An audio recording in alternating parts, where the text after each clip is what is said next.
Então, assim, é importante a gente saber, né, que quando a gente está estudando não só aqui esse Ezequiel, mas todo o Antigo Testamento, né, a gente está estudando aí, nossa, quase já todo o Antigo Testamento, daqui a pouco a gente já parte para o Novo. Então, o que eu tenho tentado fazer aqui com vocês, desde Gênesis até aqui onde nós estamos e vai ser até Malaquias? Estudar o que cada profeta, o que cada livro, melhor dizendo, no seu contexto histórico, né? Ou seja, naquela época histórica, qual era a época histórica, qual era o aspecto cultural, né? O que Deus estava fazendo, falando com aquele povo, comunicando, qual era o estado daquele povo, né? O que Deus estava ali cobrando, instruindo, enfim. Quando a gente descobre essas coisas, que é isso que a gente deve fazer, aí a gente pode estar extraindo lições para a nossa vida, mas a gente tem que ter muito cuidado, porque assim, por exemplo, aqui ó, esse povo, né, Ezequiel está dizendo, vocês estão indo para o cativeiro por causa da desobediência, né? Então diz respeito, de fato, literalmente, que eles vão sair da sua terra de Israel e vão ser levados escravos para uma outra terra. Então olha só, isso aqui se aplica literalmente a eles dessa forma, e isso se cumpriu, né? Agora a gente pegar isso aqui e falar que Deus vai fazer a mesma coisa, então é muito complicado, né? Porque essa profecia foi direcionada nessa época histórica para esse povo por esses motivos que a gente falou até agora, né? Então é muito complicado a gente pegar isso e trazer para a gente literalmente falando que Deus também vai fazer exatamente isso, isso e isso conosco hoje, ou com alguns casos específicos aí e tal. Nessa questão, né? Deus está dizendo assim, assado, e pega Ezequiel e as falas, os versículos, e reproduz isso literalmente como se fosse diretamente para nós. É muito complicado isso. Agora, o que a gente pode extrair aqui, né, como lição, e aí é interessante isso. O Antigo Testamento é palavra de Deus? Continua sendo palavra de Deus. Continua sendo para nós lições espirituais, alimento espiritual, porque aqui a gente extrai lições, por exemplo, a gente não deve, né, fazer como eles fizeram, ser desobediente a Deus, resistir à exortação, à repreensão de Deus, porque a desobediência leva a isso, né? Então, assim, percebe que, ainda que não seja uma mensagem diretamente para nós, mas ela é usada pelo Espírito Santo para nos ensinar bastante coisa. Então, é isso que muitas vezes as pessoas não atentam, né? Acha que muitas coisas aqui, palavra por palavra, e exatamente isso aqui, pode ser direcionado exatamente, né, para nós, e nem sempre pode. E aí, claro, eu não estou falando assim de todas as passagens, eu estou falando no geral aqui, né? Então, assim, é muito complicado você pegar os textos do Antigo Testamento e aplicar diretamente aos cristãos de hoje, né? Ou o pessoal da Nova Aliança, ou seja, os cristãos, discípulos de Cristo. É muito complicado. Geralmente esse negócio dá ruim, né? Teologicamente a gente diz, dá ruim. Diga, irmã Tatiana. Abre o microfone, tá isso aí. É interessante também que eu vejo muitos pregadores, muitos mesmo, digo muitos, que ministram essa palavra, né, que é 37, porque eles sabem que isso foi uma visão, né, com relação ao que aconteceu coisa da Babilônia. Isso. Mas os pregadores pregam como se realmente tivesse acontecido. Isso. Realmente Ezequiel viu lá o vale, e aí lá profetizou e levantou e que foi aquele exército. Então, muitos pregam isso como se fosse algo realmente que aconteceu, realmente. Saíram até marchando, andando lá, né? Os mortos-vivos, vamos dizer assim. Não pregam isso como uma visão de Ezequiel, que é uma forma abstrata, né? Abstrata, ali, o povo, né? Restaurar lá, o espírito dele voltaria lá para Jerusalém, né? Voltar aquele povo. Mas ela é pregada como se realmente tivesse acontecido assim. Como se fosse literalmente. É uma visão. Isso, é um erro, né? Quando você fala que isso foi literalmente, né? Ou seja, literal é que aconteceu exatamente isso como está escrito. E aqui é uma visão, a gente chama de abstrato, né? Ou seja, que não é concreto, não é real no sentido... Não é que não é verdadeiro, né? Não é real no sentido concreto. Então aqui são mensagens através de visões, né? E aí representam. E o texto é muito explicativo. Quando a gente lê, né? Deus vai falando, olha, essa é a casa de Israel, essa é a condição. Então, embora seja visão abstrata, representa, Mas o texto explica, Deus vai falando, ó, isso aqui representa isso aqui representa o meu povo, vou fazer assim assado, isso significa isso e aquilo. Então essa é a interpretação, é o curso de segunda, né, que alguns de vocês estão participando, que é essa matéria, ensina isso, né? A interpretação bíblica, isso é fundamental para nós entendermos cada livro da Bíblia, cada texto, o que Deus está comunicando, né? Senão vira essa bagunça, fica uma confusão mesmo, né? De ideias. E assim, o grande problema é esse, né? Se Deus não está ensinando isso que nós estamos concluindo e dizendo que Deus diz, então Deus não tem compromisso comigo. É por isso que a gente precisa estudar a palavra de uma maneira muito cautelosa, muito prudente, com muita calma, buscando mesmo em Deus, né? Não só na oração, mas em todo esse estudo, investigação, porque você vê como que tem detalhes, tem complexidade, uma cultura diferente, um povo diferente, um tempo histórico diferente, né? Então a gente precisa ter essas cautelas aí. Mas bom, só para a gente ver se consegue concluir aqui.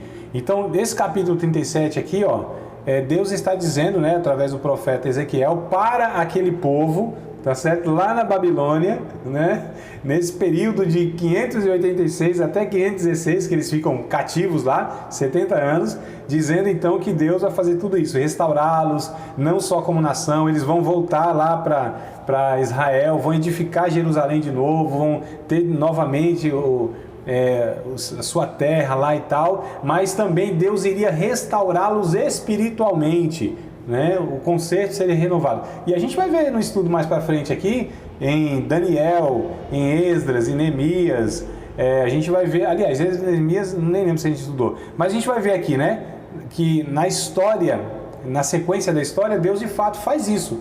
Não só leva eles de volta para a terra, mas assim, há um quebrantamento, há arrependimento, há uma renovação de aliança. Então, espiritualmente também eles são restaurados, tá? Vamos tentar encerrar aqui, ó, o estudo do livro, no último bloco, do capítulo 40 ao 48, tá?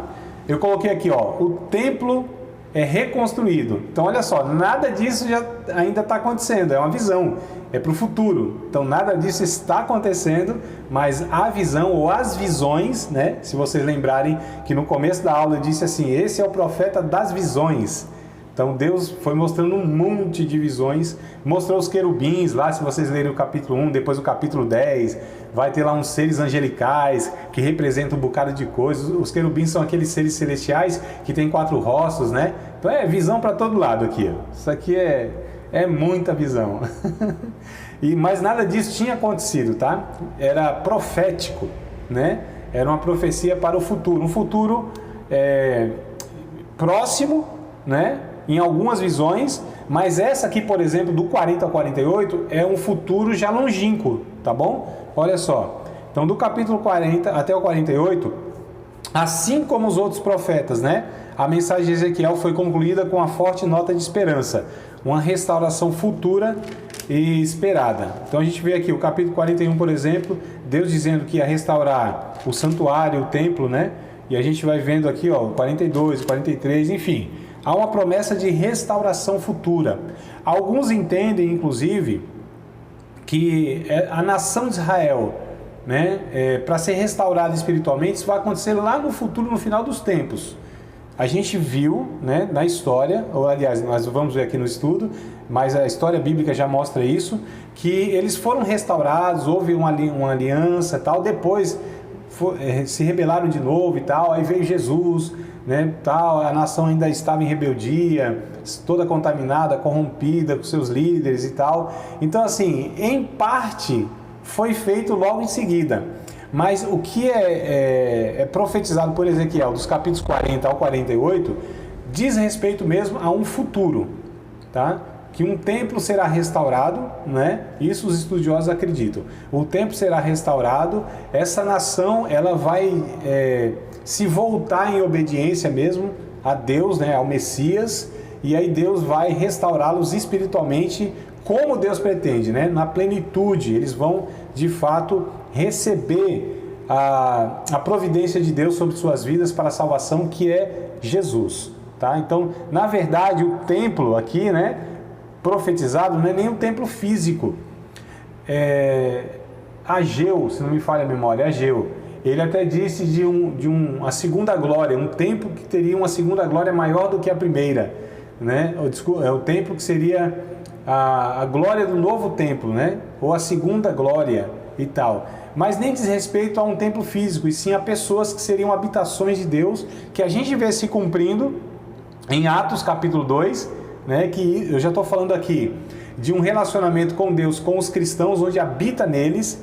Então percebe que já é uma coisa distinta, né? Mas como é para os judeus especificamente, essa profecia aqui, ó, é para os judeus, tá certo? Nós não somos judeus, nós somos cristãos, então a promessa não é diretamente para nós, não, né? Isso aqui se dará de fato lá no final da história da humanidade, onde Deus, né, alcançará os judeus, aí como a gente estuda em Apocalipse e tudo mais, tá? Vocês têm alguma pergunta fácil e rápida? Algum comentário? Só para fechar aqui o livro, então, é assim, essa última parte foi mensagem dura de repreensão, de reprovação, né, dizendo que Deus ia puni-los, mas no final, também a semelhança de Jeremias, que haveria uma restauração futura, que haveria de Deus lá na frente toda um resgate de Deus sobre essas pessoas, tá? Então, só para fechar o livro aqui, que foi duro, mensagem de reprovação, mas acaba sempre assim. Aliás, eu acho que todos os profetas acabam assim, né? Mesmo que eles sejam duros no começo, dizendo que Deus vai punir o pecado, não aprova a conduta deles, mas que Deus sempre quer restaurar, sempre quer salvar, sempre quer perdoar, sempre quer exercer a misericórdia. Então, todos os profetas, eles têm mais ou menos aí essa linha, porque é Deus, né, se comunicando. Então, é o próprio Deus se manifestando nos seus pensamentos e na sua vontade. Mas bora lá, se vocês não tiverem nenhuma pergunta, a gente encerra por aqui o livro de Ezequiel. Tudo certo? Diga, Varão, diga aí, Valdir.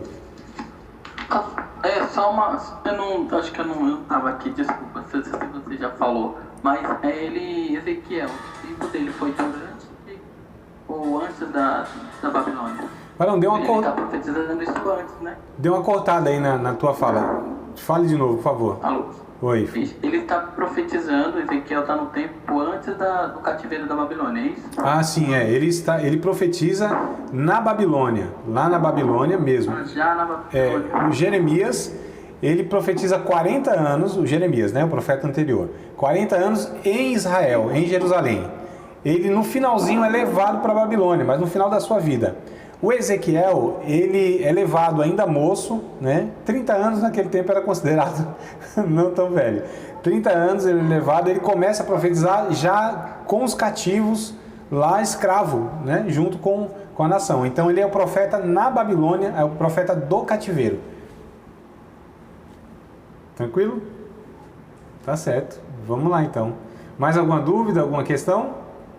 Bora lá, ou fale agora ou não se cale para sempre, não, fale depois. Jeremias 25, lá era 25, capítulo 25, qual era o versículo lá? O 25 e 11, às vezes eu troco as bolas, né? Mas vamos lá, deixa eu confirmar aqui, dos 70 anos que eles seriam levados cativos, né? 25 e 11, 25 e 11, e toda essa terra virá a ser um deserto, o Jeremias, tá? Jeremias 25 e 11. E toda esta terra virá a ser um deserto e um espanto. E estas nações servirão ao rei da Babilônia 70 anos. 29, versículo de número 10. Jeremias 29 e 10. Ó, quase que repete a informação. Porque assim diz o Senhor: certamente que passados 70 anos na Babilônia, vos visitarei e cumprirei sobre vós a minha boa palavra, tornando-vos a trazer a este lugar. Então esses dois versículos falam desse período, né? Que eles seriam levados para a Babilônia, ficariam 70 anos e Deus iria trazê-los novamente. Tranquilo? Você acabou de participar de mais uma aula de um dos nossos cursos do Seminário de Teologia, Vida Cristã, Palavra da Vida. Espero que tenha te abençoado, não só alargado o seu conhecimento teológico, mas que tenha também atingido o teu coração para que você possa a cada dia mais reproduzir a vida de Deus nas suas relações cotidianas. Se você ainda não é aluno oficial de um dos nossos cursos, se inscreva aqui no contato que vai aparecer do WhatsApp. Também nos siga nas redes sociais, se inscreva no nosso canal, compartilhe à vontade e Deus te abençoe.